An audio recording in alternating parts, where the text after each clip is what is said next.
तो जय हिंद प्यारे दोस्तों। आज मैं फिर से लाया हूँ यूपी पुलिस कांस्टेबल का एग्जाम का पेपर 2024 का लाया हूँ। जीके जीएस का पेपर है और मैथ का क्वेश्चन है दोस्तों। तो पहले मैं इस वीडियो में जीके जीएस का पेपर करूंगा, उसके बाद दोस्तों मैथ का क्वेश्चन करूंगा।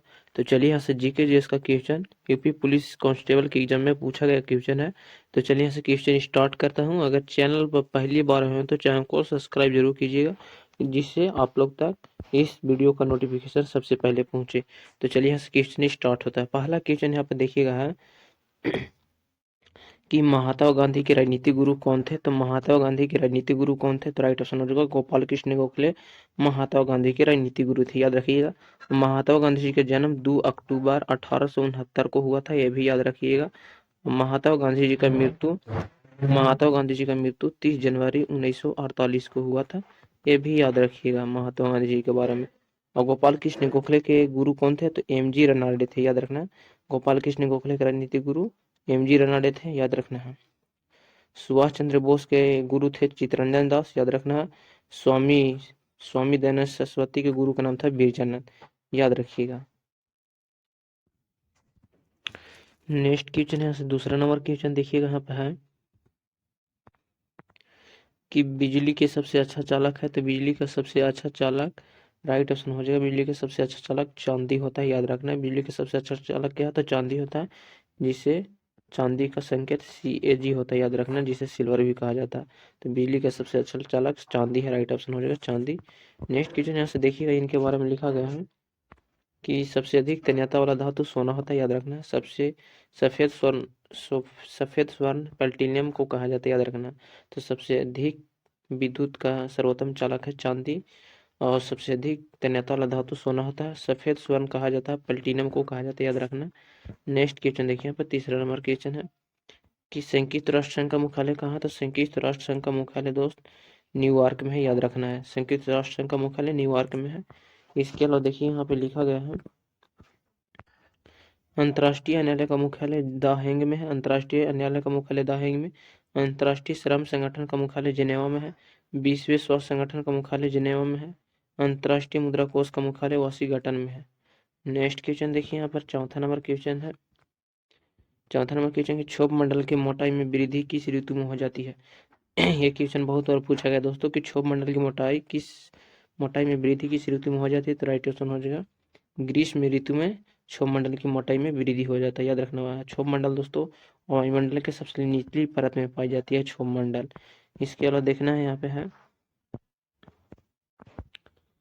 यहाँ पे देखिए लिखा गया है कि एक क्षोभ मंडल 156 मीटर की ऊंचाई पर जाने पर क्षोभ मंडल में 126 मीटर की ऊंचाई पर जाने पर क्षोभ मंडल 1 डिग्री सेल्सियस तापमान में घट जाता है, याद रखना। ओजोन परत में पाई जाती है क्षोभ मंडल दोस्तों, याद रखना है। यह सप्ताप मंडल में इसे पृथ्वी का सुरक्षा कवच भी कहा जाता है। वो क्षोभ मंडल को सप्ताप मंडल में इसे पृथ्वी का सुरक्षा कवच कहा जाता है, याद रखना। पृथ्वी के नीचे क्षोभ मंडल को पृथ्वी के नीचे जाने पर 32 मीटर जाने पर 1 डिग्री सेल्सियस का तापमान बढ़ जाता है, लेकिन ऊपर 156 पर जाइएगा तो तापमान घट जाता है। नीचे जाइएगा 32 मीटर के अंदर पर तो तापमान 1 डिग्री सेल्सियस पर बढ़ जाता है, याद रखना है। देखिए यहाँ पर है लिखा गया 5वां नंबर क्वेश्चन कि कार्य का सही मात्रक होता है। तो कार्य का सही मात्रक जूल होता है, याद रखना है। 1 जूल बराबर दोस्त 1 जूल बराबर होता है 10 के पावर 7 अर्ग होता है, याद रखना है। 10 के पावर 7 अर्ग 1 जूल बराबर होता है, याद रखना। तो एक अर्ग बराबर दोस्त 1 अर्ग बराबर 10 के पावर -7 जूल होता है, याद रखना है। ये भी 10 के पावर -7 जूल होता है, याद रखना। कार्य कैसा मतलब जूल होता है। 1 जूल बराबर 10 के पावर 7 अर्ग होता है, 10 के पावर 7 अर्ग, और 1 अर्ग बराबर 10 के पावर -7 जूल होता है, याद रखना है ये भी। नेक्स्ट क्वेश्चन को यहाँ से देखते हैं। छठा नंबर क्वेश्चन यहाँ पे देखिएगा है कि विश्व जनसंख्या दिवस कब मनाया जाता है। तो विश्व जनसंख्या दिवस 11 जुलाई को मनाया जाता है, राइट ऑप्शन हो जाएगा। विश्व जनसंख्या दिवस कब मनाया जाता है? तो 11 जुलाई को माना जाता है। और जनसंख्या का दोस्तों डेमोग्राफी कहलाता है, याद रखना। जनसंख्या का अध्ययन क्या कहलाता है? तो जनसंख्या का अध्ययन डेमोग्राफी कहलाता है, ये भी याद रखना है। जनसंख्या का अध्ययन डेमोग्राफी कहलाता है। 8 मार्च को दोस्त अंतर्राष्ट्रीय महिला दिवस मनाया जाता है। 1 मई को अंतर्राष्ट्रीय मजदूर दिवस मनाया जाता है, और 5 जून को विश्व पर्यावरण दिवस मनाया जाता है।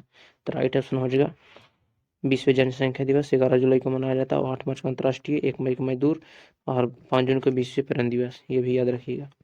नेक्स्ट क्वेश्चन देखिए 7वां नंबर क्वेश्चन है कि भारत में कितने पड़ोसी देश जलीय सीमा से लगी है। तो भारत में कितने पड़ोसी देश जलीय सीमा से लगी है। तो राइट आंसर हो जाएगा 2 लगे हैं। और भारत में कुल पड़ोसी देशों की संख्या 9 है, याद रखना है अभी, और जिसमें 7 स्थलीय है और 2 जलीय है, याद रखना है। नेक्स्ट क्वेश्चन को यहाँ से देखिएगा है 8वां नंबर क्वेश्चन कि हिंदी भाषा की लिपि क्या है। तो हिंदी भाषा की लिपि देवनागरी लिपि, याद रखना है। भारत की राष्ट्रीय लिपि क्या है। तो भारत की राष्ट्रीय लिपि दोस्तों ये देवनागरी लिपि ही है, याद रखना है। हिंदी भाषा की लिपि देवनागरी है और भारतीय का राजभाषा क्या है। तो हिंदी ही है, याद रखें, जिसे देवनागरी लिपि में लिखी जाती है और भारत की राष्ट्रीय लिपि देवनागरी है। फारसी लिपि में दोस्तों, फारसी लिपि में उर्दू लिखा जाता है, याद रखना। उर्दू में किस लिपि में लिखा जाता है। तो फारसी लिपि में लिखी जाता है। रोमन लिपि में दोस्तों अंग्रेजी लिखा जाता है, याद रखना। अंग्रेजी किस लिपि में लिखी जाती है। तो रोमन लिपि में लिखी जाती है, याद रखना है अभी। और गुरुमुखी दोस्तों पंजाबी भाषा की लिपि, याद रखना है। पंजाबी भाषा की लिपि क्या है। तो गुरुमुखी लिपि है दोस्तों। संस्कृत भाषा की भी लिपि देवनागरी होता है, याद रखना है भी। तो हिंदी भाषा की लिपि देवनागरी लिपि है, राइट ऑप्शन हो जाएगा 4था नंबर यहाँ पे। नेक्स्ट क्वेश्चन देखिए यहाँ पर है 9 नंबर क्वेश्चन कि आ और आ का उच्चारण स्थान है। देखिए दोस्त आ का उच्चारण स्थान कंठ से होता है। इसके अलावा दोस्त देखिए आ हो गया, आ हो गया, आ हो गया और विसर्ग, याद रखना है विसर्ग। और का वर्ग दोस्तों, का वर्ग कहने का मतलब का पूरा पांचवा अक्षर दोस्तों, का खा गया अंगा। ये सब पांचों एक का आ हा और विसर्ग, विसर्ग का मत कहने का मतलब दोस्तों इस ये वाला दोस्तों, ये वाला होता है विसर्ग, ये वाला। विसर्ग का उच्चारण स्थान दोस्तों कंठ से होता है। देखिए आ हा और विसर्ग और का वर्ग का उच्चारण स्थान कंठ से होता है, याद रखना है। तालु से दोस्तों, तालु से चा वर्ग ई और दीर्घ यार और तलाव का उच्चारण स्थान तालु से होता है, याद रखना है। नेक्स्ट क्वेश्चन देखिए आ का उच्चारण स्थान क्या से कंठ से है। विसर्ग का भी उच्चारण स्थान कंठ से, कवर का उच्चारण कंठ से, आ हा का विसर्ग का भी उच्चारण स्थान कंठ से, ये भी याद रखना है। नेक्स्ट क्वेश्चन देखिए यहाँ पर 10वां नंबर क्वेश्चन है कि रात दिन कौन सा समास है। तो रात दिन यहाँ पर कौन सा समास हो जाएगा। तो राइट ऑप्शन हो जाएगा दोस्तों रात और दिन द्विगु समास का उदाहरण है, याद रखना है। द्विगु समास का उदाहरण दोस्तों रात रात कौन सा समास है। आप लोग कमेंट में बताइए कि रात रात कौन सा समास होगा। और रात दिन यहाँ पे द्विगु समास होगा यहाँ पे। नेक्स्ट क्वेश्चन देखिए यहाँ पे है 11 नंबर क्वेश्चन कि भारत और पाक का प्रथम युद्ध कब हुआ था। तो भारत और पाक का प्रथम युद्ध जो हुआ था 1965 में हुआ था, राइट ऑप्शन हो जाएगा। द्वितीय भारत और पाक का युद्ध 1971 में हुआ था, याद रखना है। 1962 में भारत और चीन का युद्ध हुआ था, याद रखने भी। भारत और चीन का युद्ध कब हुआ था। तो भारत और चीन का युद्ध 1962 में हुआ था। भारत और पाक का प्रथम युद्ध हुआ था, भारत और पाक का प्रथम, ये द्वितीय, ये प्रथम नहीं, ये प्रथम हुआ था दोस्त, ये प्रथम हुआ था, ये द्वितीय हुआ था, याद रखना है। ये द्वितीय, यहाँ पे द्वितीय हुआ था, द्वितीय प्रथम हुआ था, याद रखना है। और 1761 में पलासी का लड़ा गया था। पलासी का तृतीय युद्ध कब लड़ा गया था। तो 1761 में, याद रखना है भी। तो भारत और पाक का प्रथम युद्ध 1965 में लड़ा गया था और द्वितीय 1971 में। भारत और चीन का युद्ध 1962 में लड़ा गया था, याद रखना है। भारत और चीन की अंतर्राष्ट्रीय स्थल से भारत और चीन में किस देश से अलग करती है। तो मैकमोहन रेखा दोस्तों भारत और राष्ट्रीय स्थल सीमा के बीच लगी सीमा रेखा मैकमोहन रेखा कहलाती है, याद रखने भी। 12 नंबर क्वेश्चन की छिपी हुई बेरोजगारी किस क्षेत्र में पाई जाती है। तो छिपी हुई बेरोजगारी दोस्तों कृषि क्षेत्र में पाई जाती है, याद रखना। कृषि क्षेत्र में दोस्तों छिपी हुई बेरोजगारी पाई जाती है, याद रखना है भी। कृषि क्षेत्र को दोस्तों प्राथमिक क्षेत्र कहा जाता है, याद रखना है। प्राथमिक क्षेत्र कृषि क्षेत्रों को कहा जाता है, याद रखना है दोस्तों। द्वितीय क्षेत्र औद्योगिक क्षेत्रों को कहा जाता है, उद्योग क्षेत्र को द्वितीय क्षेत्र कहा जाता है, याद रखना है। द्वितीय क्षेत्र को उद्योग क्षेत्र कहा जाता है और छिपी हुई बेरोजगारी कृषि क्षेत्र में पाई जाती है, जिससे प्रथम प्राथमिक क्षेत्र कहा जाता है। द्वितीय उद्योग क्षेत्रों को द्वितीय औद्योगिक क्षेत्र कहा जाता है। 13 नंबर क्वेश्चन के स्वपोषी पोषण के लिए आवश्यक है।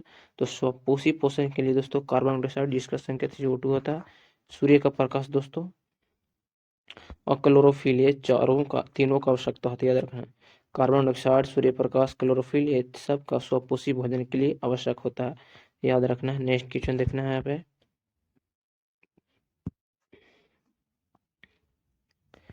14 नंबर क्वेश्चन की स्वपोषी होते हैं। तो स्वपोषी दोस्तों सभी हरे पौधे स्वपोषी होते हैं, याद रखना है। सभी हरे पौधे क्या होते हैं। तो स्वपोषी होते हैं।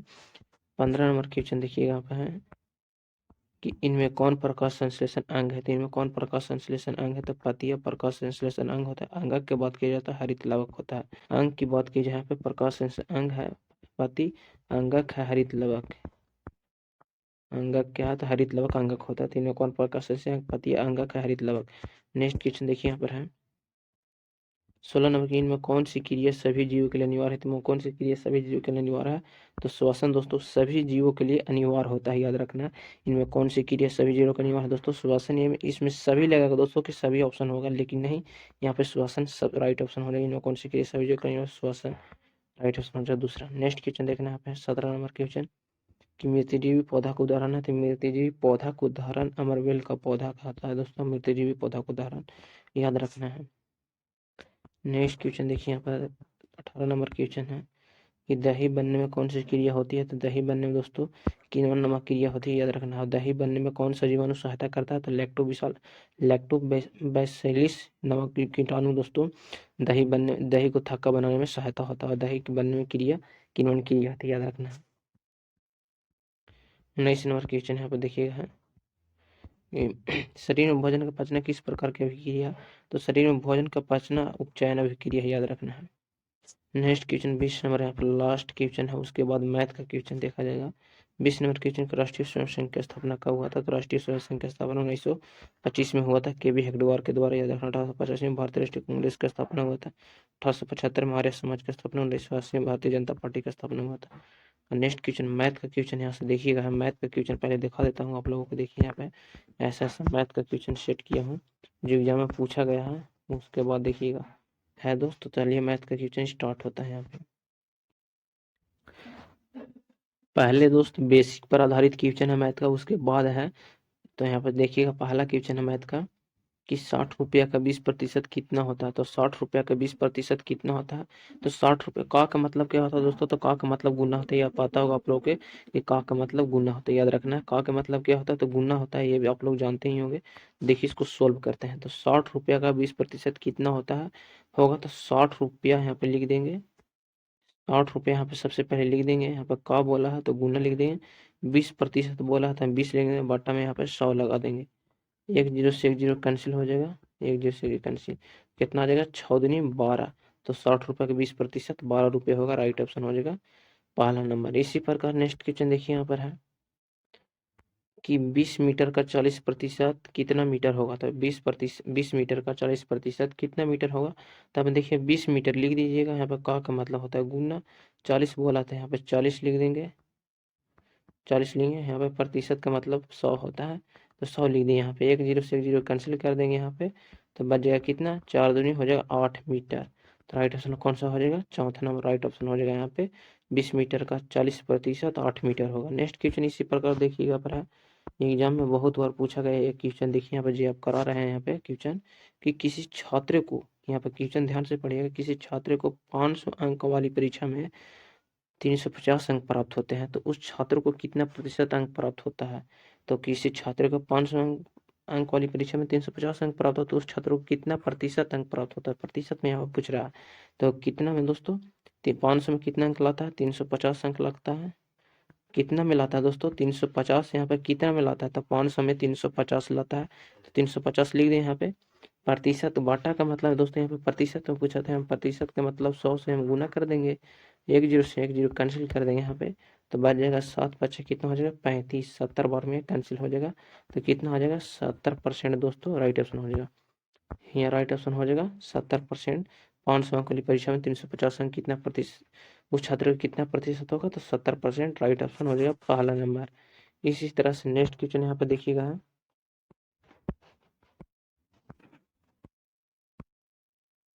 नेक्स्ट क्वेश्चन यहाँ पे देखिएगा कि किसी छात्र को 600 अंक वाली परीक्षा में 65% अंक प्राप्त होता है। क्वेश्चन बहुत हेवी है दोस्तों कि किसी छात्र को 600 अंक वाली परीक्षा में 65% अंक प्राप्त होता है, तो उस छात्र का कितना प्रतिशत अंक प्राप्त होता है। तो 600 अंक दोस्तों, यहाँ पर 600 अंक पहले सबसे पहले लिखेंगे, कितना परसेंट प्राप्त होता है, तो 600 में 65% प्राप्त होता है। तो यहाँ पे अंक पूछ रहा है कितना अंक प्राप्त होता है, तो यहाँ पे अंक में पूछा तो सबसे पहले 600 लिखेंगे, उसके बाद यहाँ पे 65% में यहाँ पे परीक्षा में 65% प्राप्त होता है तो अंक पूछा तो प्रतिशत का मतलब यहाँ पे 100 हो जाता है। उसके बाद अंक में पूछा, यहाँ पे प्रतिशत दिया था तो 65% बट्टा में 100 हो जाएगा। एक जीरो से एक जीरो कैंसिल हो जाएगा तो 65 गुने हम 6 करेंगे यहाँ पे तो हो जाएगा 6 5 30 के जीरो, 6 6 के 36 और 3 हो जाएगा 39। तो कितना हो जाएगा? राइट ऑप्शन हो जाएगा 390 अंक प्राप्त होते हैं 600 अंक वाली में। तो राइट ऑप्शन हो जाएगा दूसरा नंबर। इसी प्रकार नेक्स्ट क्वेश्चन देखिए यहाँ पर है मैथ का। नेक्स्ट क्वेश्चन यहाँ पे है कि एक छात्र 6 विषय में 486 अंक प्राप्त होता है। तो एक छात्र को 6 विषय में 486 अंक प्राप्त होता है, ठीक है। तो यदि प्रत्येक विषय का अंक 100 अंक का है, यदि प्रत्येक विषय 100 अंक का है तो उसके प्रतिशत अंक ज्ञात करें। तो उसके कितने प्रतिशत अंक प्राप्त हुए हैं? तो देखिए यहाँ पे 6 विषय का सब्जेक्ट है जिसमें प्रत्येक विषय कितने अंक का है? तो 600 का अंक है। तो कितना अंक हो जाएगा टोटल? 600 अंक में कितने अंक प्राप्त होते हैं? 486। तो हम 486 यहाँ पे सबसे पहले लिख लेंगे। उसके बाद कितने अंक में 486 कितने में 686 486 अंक प्राप्त होते हैं? तो 600 में 486 अंक प्राप्त होते हैं। प्रतिशत में पूछा तो प्रतिशत में हमें 100 लगा देंगे। 100 लगा देंगे तो एक जीरो से एक जीरो यहाँ पे कैंसिल हो जाएगा। बच जाएगा 486 को हम 6 से काटेंगे तो 8 6 48 हो जाएगा। 6 कम 6 तो 81 बार में कट जाएगा। तो यहाँ पर राइट ऑप्शन हो जाएगा 81%। 81% राइट ऑप्शन हो जाएगा। एक छात्र के विषय में कितने अंक 486 अंक में कितने प्रतिशत अंक प्राप्त हुए? तो 81% अंक प्राप्त हुए। तो राइट ऑप्शन हो जाएगा पहला नंबर। इसी प्रकार नेक्स्ट क्वेश्चन देखिए यहाँ पर मैथ का क्वेश्चन होगा। नेक्स्ट क्वेश्चन है यहाँ पे देखिएगा कि एक गांव की जनसंख्या 18,000 से बढ़कर 22,500 हो गई है। तो वृद्धि का प्रतिशत ज्ञात करें। तो गांव की जनसंख्या पहले से कितनी थी? 18,000। 18,000 से बढ़कर कितनी होगी? 22,500 हो गई है। तो वृद्धि का प्रतिशत ज्ञात करें। प्रतिशत में पूछा है तो यहाँ पे देखिए 22,500 में से हम 18,000 घटाएंगे तो कितना बच जाएगा? 4500 यहाँ पे बच जाएगा। 4500 बचेगा। तो पहले से जनसंख्या कितनी थी टोटल? पहले से जनसंख्या थी टोटल 18,000 थी ना। तो यहाँ पे 4500 घटा का आएगा वृद्धि। अगर वृद्धि पूछता तो हमें 4500 हो जाता, लेकिन ये प्रतिशत में पूछा तो कितना था? 4500। पहले की जनसंख्या टोटल कितनी थी? 18,000। 18,000 पहले की जनसंख्या थी। प्रतिशत में पूछा था, प्रतिशत का मतलब 100 से गुना होता है। यहाँ पे देखिएगा एक जीरो से एक जीरो कैंसिल हो जाएगा यहाँ पे। तो बच गया एक जीरो से एक जीरो, ये भी कैंसिल होगा। बच गया 450। यहाँ पे देखिएगा 18 से काटेगा तो 18 दूनी 36 हो जाएगा। 36 में हम 36 45 में से हम 36 घटाएंगे कितने बचेगा? 9। फिर बचेगा 18 पचे 90 कट जाएगा। 18 से कट जाएगा 450 25 बार में कितना आ जाएगा? 25%। यहाँ पे राइट ऑप्शन हो जाएगा। फिर से समझाने की कोशिश करेंगे हम यहाँ पे। पहले गांव की जनसंख्या कितनी थी? 18,000 से 18,000 से बढ़कर 25,000 हो गई। तो पहले की कुल जनसंख्या जितनी थी वो नीचे लिखेंगे और वृद्धि हुआ जो ऊपर लिखेंगे। प्रतिशत में पूछा था यहाँ पे प्रतिशत 25% अगला क्वेश्चन। इसी प्रकार नेक्स्ट क्वेश्चन देखिए यहाँ पर है। क्वेश्चन है कि एक गांव में 200 व्यक्ति हैं जिसमें 111 साक्षरता है और गांव में अशिक्षित व्यक्तियों की संख्या पूछा है। तो हमसे सबसे पहले यहाँ पे देखेंगे उसी प्रकार करेंगे जिस प्रकार अभी क्वेश्चन तुरंत किए।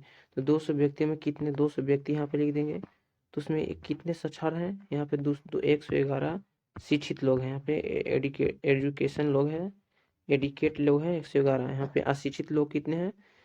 एक यहाँ पर घटाइएगा 200 में से कितना बचेगा? 200 में से 111 घटाइएगा तो कितना बचेगा? 89 अशिक्षित लोग हैं। तो यहाँ पे पूछा है कि गांव में अशिक्षित व्यक्तियों की संख्या कितनी होगी। तो यहाँ पे सबसे पहले देखिएगा सोल्व करते हैं यहाँ पे क्वेश्चन को। गांव में अशिक्षित व्यक्तियों की संख्या, टोटल व्यक्तियों की संख्या कितनी थी? टोटल व्यक्तियों की संख्या थी कितनी पहले 89 आया घटाया तो यहाँ पर टोटल व्यक्तियों की संख्या कितनी थी? 200 थी। यहाँ पे 200 लिख देंगे। यहाँ पे प्रतिशत में पूछा है व्यक्तियों की संख्या, तो गांव में अशिक्षित व्यक्तियों की संख्या पूछा है यहाँ पर खाली।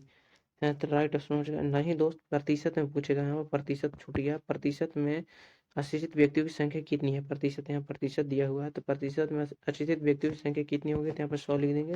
एक जीरो से जीरो कैंसिल। तो यहाँ बचेगा 4 दूनी 8, 4 दूनी 8, 5 दूनी 10। यहाँ बच जाएगा 44.5% लोग अशिक्षित हैं। राइट ऑप्शन हो जाएगा। यहाँ पे प्रतिशत में आंसर दिया हुआ इसी प्रकार यहाँ पे प्रतिशत हो जाएगा। तो जय हिंद दोस्तों, आज की वीडियो में इतना ही। अगर वीडियो पसंद हो चैनल को सब्सक्राइब जरूर कीजिएगा।